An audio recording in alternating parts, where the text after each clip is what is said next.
messieurs, bonsoir et bienvenue à cette émission d'Info 9, le gala Excelor 2014 de la Chambre de commerce et d'industrie d'Abitibi-Ouest est maintenant chose du passé.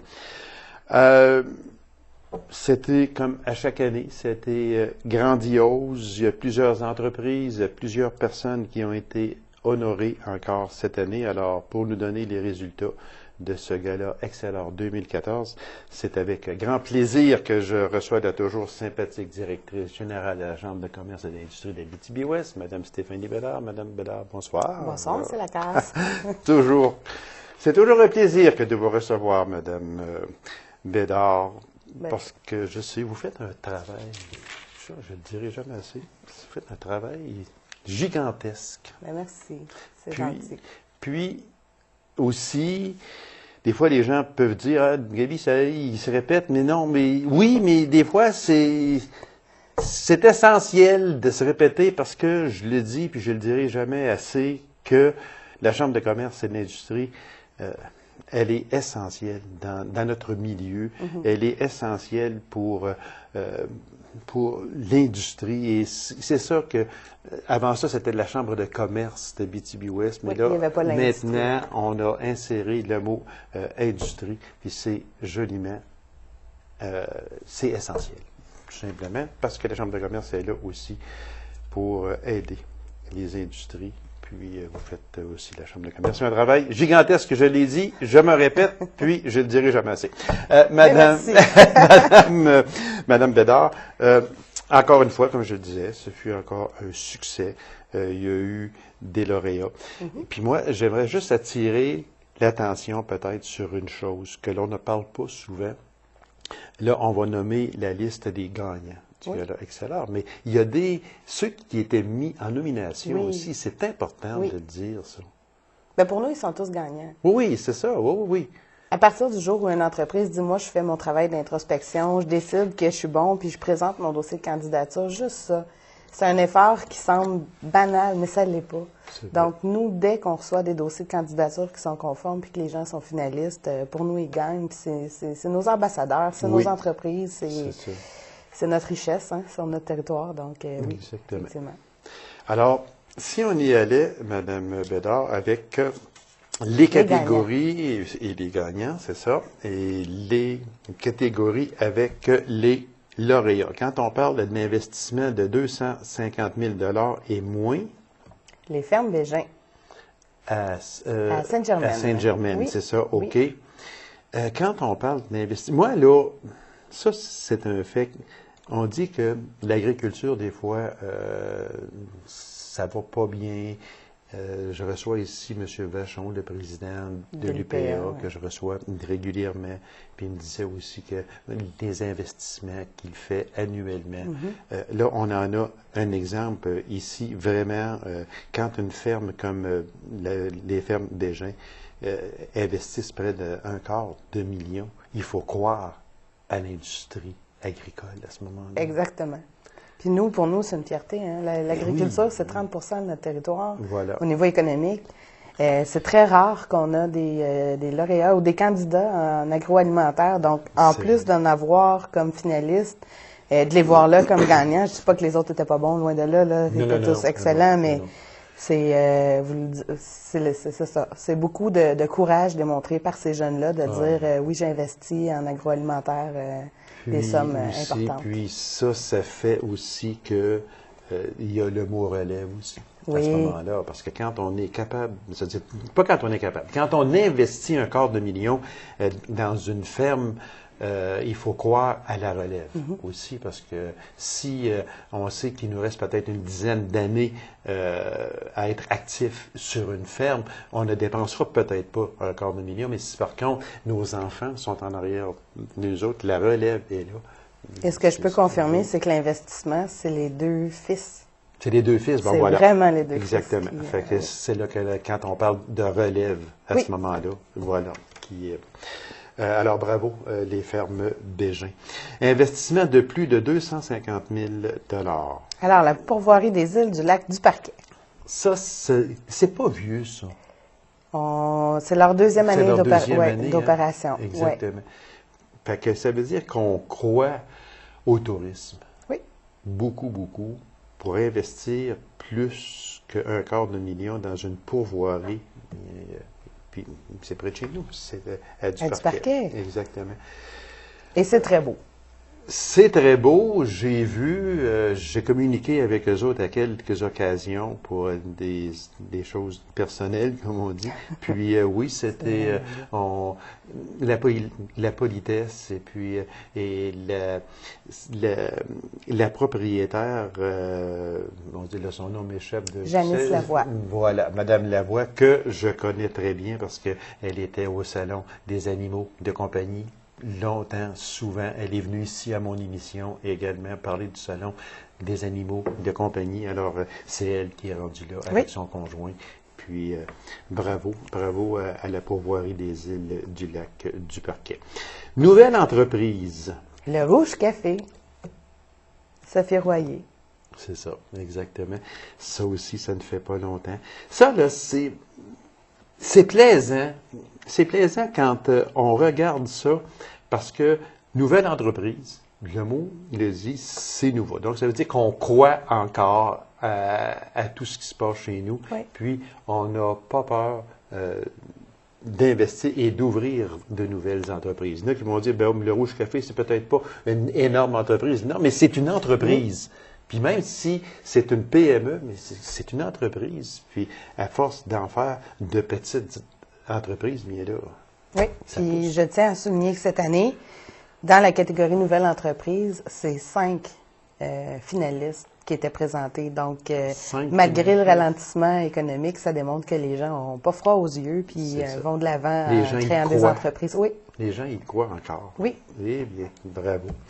Bravo à Rouge Café. Entreprise s'étant distinguée hors région. Ça, moi, je trouve que c'est très important parce que là, on se fait connaître. C'est pas seulement que l'entreprise qui se fait connaître hors région. C'est la région. C'est la région qui se fait connaître à l'extérieur. Puis ça, c'est important de le dire. Alors, entreprise qui s'est distinguée hors région. Radiateur GMT.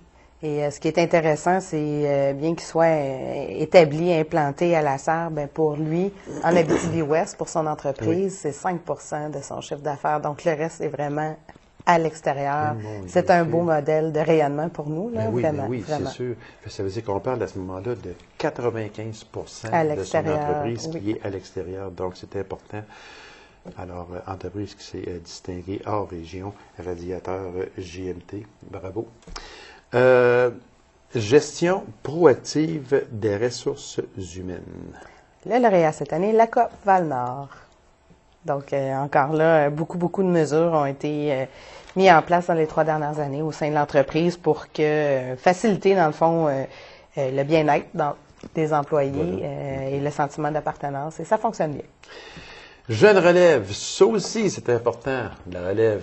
Et on fait le lien direct avec l'investissement tout à l'heure, puisqu'on parle des fermes Bégin. C'est les 2 fils, en fait, qui prennent le relais de la ferme familiale. Donc, ce que vous disiez tantôt, que quand on parle d'investissement de 250 000 $ et moins, que c'était les 2 fils qui avaient investi. Alors, on vient chercher ici Jeune relève avec les fermes Bégin. Oui. Bravo. Bravo. Innovation. Métal Marquis. Donc, Métal Marquis, on le sait, dans l'industriel, ils n'ont pas le choix. S'ils veulent être plus productifs, plus concurrentiels, ils n'ont pas le choix de développer des outils à l'interne qui leur permettent de mieux communiquer avec leurs clients. C'est ce qu'ils ont fait cette année. Faciliter l'échange entre la clientèle et les employés sur le plancher, les machinistes et autres. Okay. Donc, pour ça, ils ont dû investir et innover pour être à la fine pointe de la technologie. Voilà. Alors, bravo, Métal Marquis. Accueil et service à la clientèle. Cette année, création dynamique, membre le Bleu 2935. Pour nous, c'est l'accueil et service à la clientèle, c'est la base. Oui. Et Création dynamique est une entreprise établie à la Sarre depuis très longtemps. Oui, cette année, il y a eu l'acquisition par le groupe Derry, donc c'est devenu le Bleu 2935. Le Bleu 2935. Mais la philosophie de l'entreprise est d'être encore plus à l'écoute et plus près de sa clientèle. Et on voit, même si on a toujours eu un excellent service chez Création dynamique, on voit là, le service à valeur ajoutée qui s'est implanté dans la dernière année. Donc, alors, bravo. Création dynamique, membre le Bleu 2935. Développement durable. Recycle au Nord. Et ça, on était très heureux. On est content pour tout le monde, mais un petit organisme, hein, parce qu'il faut dire, c'est une organisation sans but lucratif qui doit s'autofinancer, qui travaille très fort au niveau principalement de donner une deuxième vie à des objets, ou une troisième vie, ou une quatrième vie. Ça, et ça se penche beaucoup sur, justement, la valeur des matières résiduelles, le recyclage. Donc, c'est une belle tape dans le dos pour les efforts déployés par cette petite équipe chez Recycle au Nord. Et Recycle au Nord aussi, c'est important. Ça le dit, recycle. On recycle. À la place de jeter à gauche et à droite, on recycle. Puis, c'est tellement important. Alors, développement durable, bravo à Recycle au Nord Incorporé. Engagement communautaire et développement du milieu. Cette année, une remise ex aequo. Donc, un prix pour l'entreprise privée remis à Éclat Québec.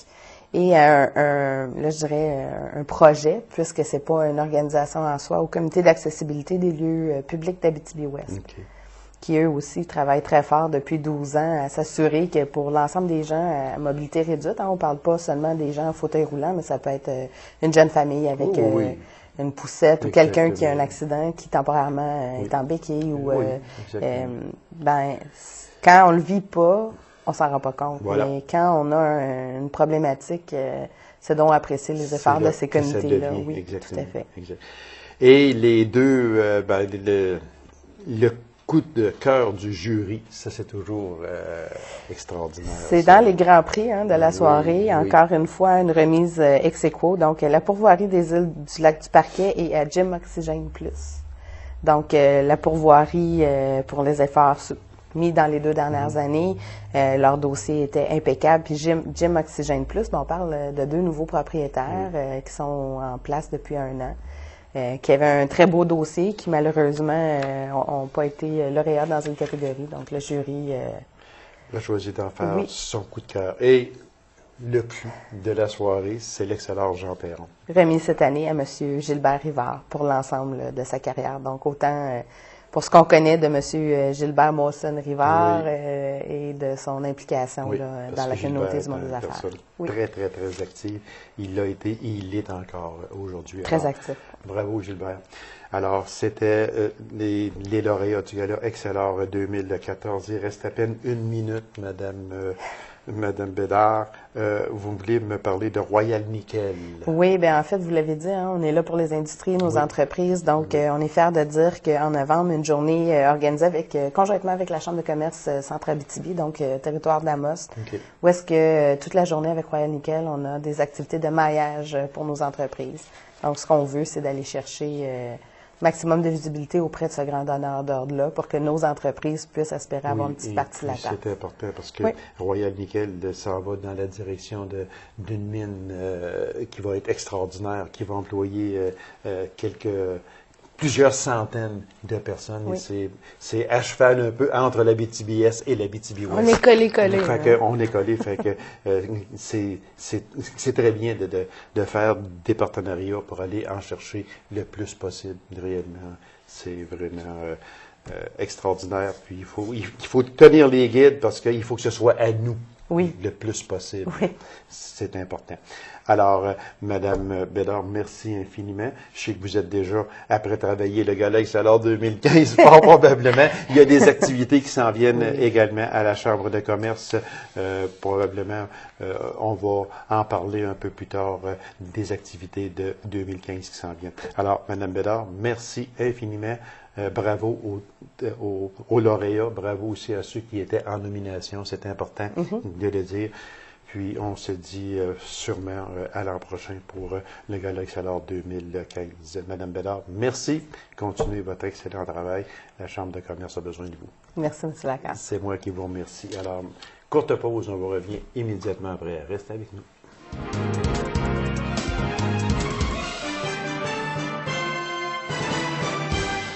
Le Centre d'aide et de prévention des agressions à caractère sexuel de l'Abitibi-Ouest, soit le CAPAC Abitibi-Ouest, est un organisme de grand secours. Alors, pour nous en parler, je reçois Mme Bianca Matt. Mme Matt, bonsoir. Bonsoir. Madame Matt, merci d'avoir accepté cette invitation-là. C'est vraiment important Puis, quand je dis que c'est une ressource d'aide pour les personnes agressées sexuellement, parce que on s'en rend compte beaucoup, les personnes agressées sexuellement, on dirait que la peur est là, la peur existe, on ne veut pas dénoncer.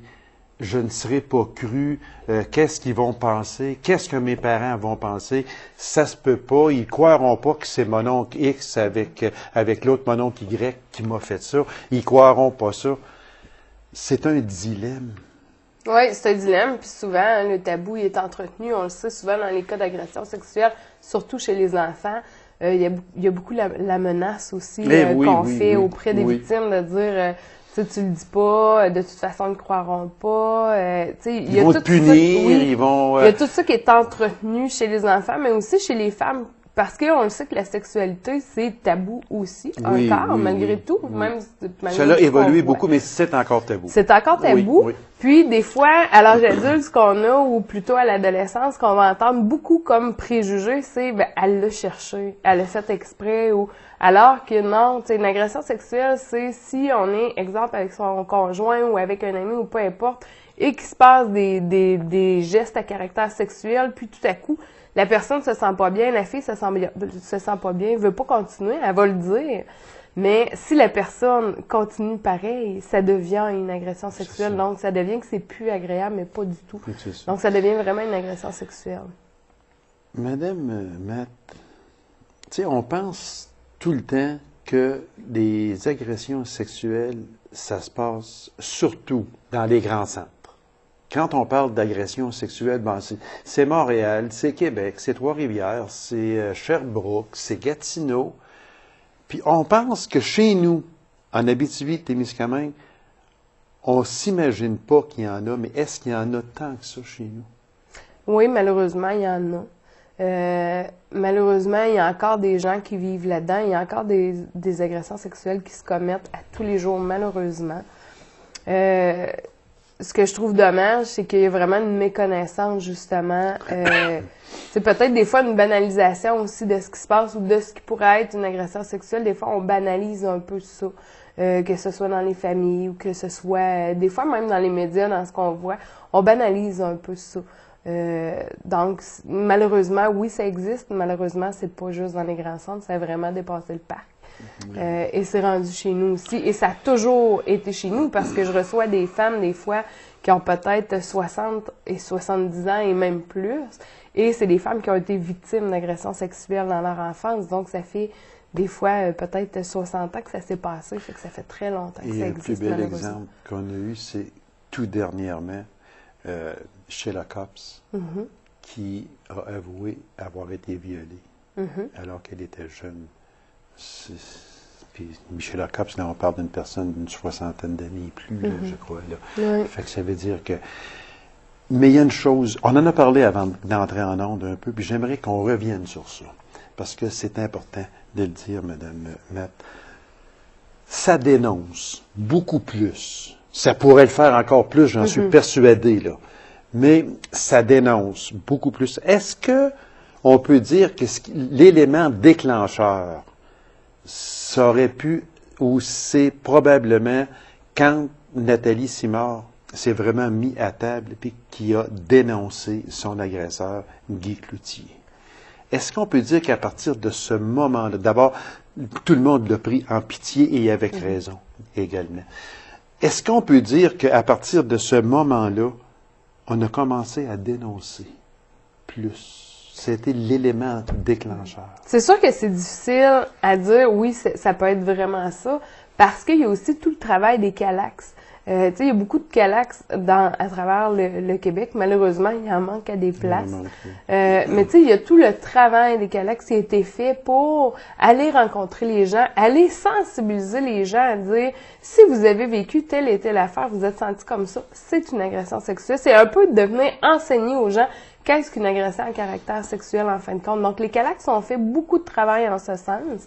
Mais c'est certain que quand on a des personnages médiatisés, qui vont dénoncer, et qui vont aller vraiment sur la place publique pour ouvrir leur histoire, c'est clair que ça va venir chercher les personnes qui sont assises chez elles, qui vont dire, OK, il n'y a pas juste moi, parce que malheureusement, les personnes qui sont... Seul. Oui, les personnes qui sont victimes se pensent souvent trop seules et ils pensent qu'ils sont les seuls à pas être corrects et souvent, ils vont ramener le tort sur eux plutôt que le donner à l'homme ou à la femme, parce que malheureusement, il y a aussi des femmes qui font ça. Mais ils vont ramener le temps sur eux plutôt que sur les personnes vraiment concernées. Fait qu'on a un gros travail à faire là-dessus aussi. Mais c'est sûr que ça va venir aider, comme dernièrement, la semaine dernière, tous les événements qui sont ressortis. Oui, c'est ça. Au niveau des médias. Juste ça fait en sorte qu'il y a des gens qui s'identifient et il y a eu plus d'appels dans tous les calax à travers la région aussi suite à ces sorties médiatiques-là. Est-ce qu'on peut dire que là, de plus en plus, on en entend parler. C'est pas qu'il y en a plus aujourd'hui, c'est qu'il y en avait autant hier, mais on n'en parlait pas. Puis, voilà. Vous l'avez bien expliqué aussi tantôt, surtout chez des jeunes, je parle, mettons, de jeunes filles, là, 5, 6, 7, 8, 9, 10 ans, la peur, la menace. La peur beaucoup, puis c'est souvent, tu sais, si on regarde chez les femmes plus âgées aussi, ce qu'on retrouve, c'est la peur de briser la famille. Souvent, il y a des dénonciations. Oui, il y a des dénonciations qui vont se faire quand les personnes vont être décédées, quand les agresseurs vont être décédés. À ce moment-là, ça va ressortir, mais ces personnes-là, c'est des personnes qui sont maintenant des personnes vieillissantes, des personnes aînées. C'est eux, à ce moment-là, qui vont aller dénoncer. Mais c'est des personnes aussi, malheureusement, si on parle encore des aînés, c'est des personnes qui peuvent vivre encore présentement des agressions sexuelles. Puis des fois, c'est de la part des gens, les prodigueurs de soins qu'on dit, ou ceux qui vont s'occuper d'eux. Comme ça peut être dans la famille, ou etc. Fait qu'ils vont vivre plusieurs formes de violence, dont la violence sexuelle également. Et ça, on parle de femmes, des fois, qui peuvent avoir 80 ans et plus, malheureusement. Puis, ce qu'on entend malheureusement dire encore trop souvent aujourd'hui, « Ah, je m'en doutais parce qu'il y a que de la manière qu'elle s'habille, puis de la manière qu'elle fonctionne, puis elle l'a mérité quasiment. Ça, on entend malheureusement encore ça. Oui, c'est un gros tabou. Puis nous, quand on fait des sensibilisations, c'est sûr qu'on dit, tu sais, la personne qui s'habille le matin, puis si elle a le goût d'être sexy, la femme, elle a le droit, elle peut. La fille, la femme, peu importe quel catégorie d'âge on a le droit. Et quand la personne s'habille comme ça, c'est clair qu'elle le fait pas dans le but de se faire agresser cette journée-là. Ben ça, c'est clair, c'est pas son intention. Moi, j'aimerais que l'on définisse une agression à caractère sexuel. C'est quoi exactement, puis où ça peut se passer? Ben, on va commencer d'abord par où est-ce que ça peut se passer, parce que généralement, les gens vont penser qu'une agression sexuelle, c'est dans une ruelle, tard le soir, à la noirceur, où est-ce qu'il n'y a pas personne. Je vous dirais que malheureusement, ça arrive pas souvent. Ou heureusement, ça arrive pas souvent. Mais c'est qu'on entretient un peu ce mythe-là. Je vous dirais que la plupart des agressions ont lieu dans des maisons privées. Et là, je ne parle pas nécessairement lorsqu'il y a des parties ou... je parle des maisons privées où est-ce qu'il y a une famille qui habite là, où est-ce que ça se passe dans la famille. Souvent, ça va être un homme qui est près de la famille, soit un oncle ou un grand-oncle ou un grand-père. Mais ça peut être aussi un voisin, un ami de la famille qui est très près et que tout le monde vénère et que tout le monde trouve donc gentil parce qu'il s'occupe beaucoup des enfants, etc. Et vous voyez alors le degré... Il lui donne des bonbons. C'est ça, il est vraiment gentil. Donc, ça rajoute un poids de plus à la victime parce que la première chose qu'elle va dire, c'est « ils me croiront jamais ». Parce qu'il est tellement gentil, il passe tellement bien. Puis souvent, dans les médias, ce qu'on entend aux nouvelles, c'est les voisins qui disent hey, « je m'attendais à jamais à ça, il était tellement fin cet homme-là ». Mais c'est certain, parce que c'est clair que lui, le matin, il met pas son chandail en disant « je suis un agresseur, puis arrêtez-moi ». Ça, c'est clair que c'est pas ça qu'il fait. Puis une agression sexuelle, c'est beaucoup un jeu de pouvoir. Hein? L'agresseur, il a un pouvoir sur sa victime. Fait que le jeu de pouvoir est important. Il y a des menaces qui se font aussi, comme on disait, chez les enfants et même chez les personnes plus âgées aussi. Il y a les menaces qui sont toujours présentes. Puis une agression à caractère sexuel, en fin de compte, c'est un geste qui est commis envers une personne, envers une femme, une fille, une jeune fille. et que la personne n'est pas consentante, mais pas du tout. Donc, il y a un malaise. Donc, au moment où est-ce qu'il y a un malaise, lorsqu'il y a des attouchements, c'est que c'est pas le fun, c'est que ça sonne, que c'est une agression sexuelle. Et nous, c'est ce qu'on veut que les gens retiennent. C'est à la minute où est-ce que quelqu'un te touche et que tu n'as aucun plaisir et que tu n'es pas consentant, c'est une agression sexuelle. Parce que même les attouchements, souvent, les gens vont avoir tendance à banaliser en disant « Ben là, faut pas exagérer, là, il t'a juste touché les seins. » Non, si je voulais pas, c'en est une agression sexuelle, faut se tenir devant ça. Chez la gente féminine qui agresse un jeune, je dis pas une jeune, mais un jeune, est-ce que c'est fréquent? Parce qu'on a beaucoup plus tendance à penser que l'agression, c'est une personne masculine envers une personne féminine. Mais l'inverse existe. Oui, l'inverse existe. Et ça, on a de la misère un peu avec ça, parce il me semble qu'on ne peut pas s'imaginer que l'inverse puisse exister. Oui, l'inverse existe aussi. C'est sûr que les services que nous, on offre, c'est des services exclusivement pour femmes. Pourquoi? Parce que les statistiques disent qu'une femme sur 3 est victime d'agression sexuelle, puis en rapport à un homme sur 6 va avoir été victime d'agression sexuelle dans sa vie. Donc, à quelque part, on y va un peu avec les statistiques. Probablement qu'il y a peut-être plus d'hommes, peut-être plus de jeunes enfants qui ont été agressés, mais on n'aura pas nécessairement les statistiques. Peut-être que ça ne sera pas dit ou, tu sais, il reste un travail à faire. Mais nous, notre travail est de concentrer beaucoup les choses sur les jeunes femmes, entre autres les femmes, les filles, les jeunes filles, les femmes aînées. Mais c'est certain que quelqu'un qui appelle chez nous et c'est un homme qui a été victime d'agression sexuelle, c'est certain qu'on va l'accueillir et qu'on va le référer aux personnes. Voilà. Acquis de droit. Acquis de droit, c'est effectivement. Il reste à peine 2 minutes, Madame Matt. J'aimerais que l'on parle d'une personne qui est victime d'agression sexuelle. Qu'est-ce qu'elle doit faire? C'est sûr qu'une personne qui est victime d'agression sexuelle, la première chose qu'elle a à faire, c'est de voir dans son réseau autour d'elle, est-ce qu'il y a quelqu'un à qui je peux parler? Est-ce qu'il y a quelqu'un à qui je peux dire, une personne vraiment de confiance? Parce que c'est pas quelque chose qu'on dit à n'importe qui. On ne va pas sur la roue pour compter ça. Donc, vraiment, se trouver quelqu'un... de confiance. Oui, de confiance. Moi, je dirais, j'aimerais ça, les personnes qui reçoivent cette dénonciation-là, eux, la chose qu'ils ont à faire, c'est d'écouter, de croire et de ne pas questionner. Et de ne pas juger surtout. Et de ne pas juger. Puis souvent, quand on questionne la victime d'agression sexuelle, la victime va avoir une lumière qui va s'allumer puis qui va se dire, OK, elle est en train de douter que c'est ça qui est vraiment arrivé, malheureusement. Donc, tu sais, j'ai un conseil pour les gens qui reçoivent les dénonciations, mais j'ai un conseil aussi pour les femmes, c'est que, tu sais, nous, on est là, notre ressource, le CAPAC, c'est là depuis 2001. On fait de plus en plus de publicité. Donc, un coup de fil chez nous, puis c'est clair qu'on va accueillir les femmes de façon très anonyme et confidentielle. C'est ça qui est important de dire, confidentiel. Oui, c'est vraiment confidentiel, puis on ne travaille pas nécessairement à aller en justice non plus avec eux, là, on travaille à les aider. Tout le temps que nous avions, Madame Matt, merci beaucoup. Et puis, le numéro à rejoindre si jamais il arrive quelque chose. C'est le 819-333-3773. Alors, c'est très important, alors, les personnes, dénoncer, s'il vous plaît, puis surtout parler. On ne dira jamais assez. Oui. Madame Matt, merci infiniment. C'était très intéressant, puis on va vous réinviter parce qu'on a d'autres choses à parler encore. Le temps nous a manqué. Merci beaucoup, Madame. Merci. Alors, mesdames et messieurs, merci d'avoir été là. On se donne rendez-vous à une prochaine émission d'Info 9. Au revoir.